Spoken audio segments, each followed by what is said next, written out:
اکبر کہہ کے نماز سٹارٹ کرنی ہے، سبحانک اللہ پڑھیں پہلی رکعت میں، پھر الحمدللہ، پھر اس کے بعد قل هو اللہ پڑھ لیں 3 بار،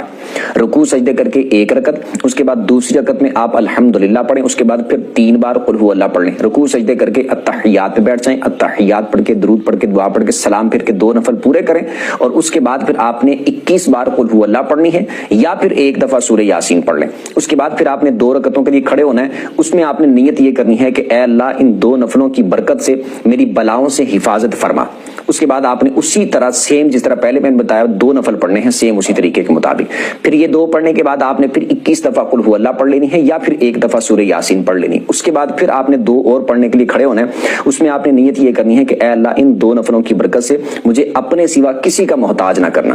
اللہ اکبر کہہ کے 2 نفلوں کو سٹارٹ کرنے، سیم اسی طریقے کے مطابق آپ نے 2 نفل پڑھنے ہیں۔ یہ مکمل کرنے کے بعد پھر آپ نے اتحیات پہ بیٹھ جانا ہے، مطلب کہ یہ مکمل کر لیا تو اسی حالت میں بیٹھے بیٹھے پھر آپ اس کے بعد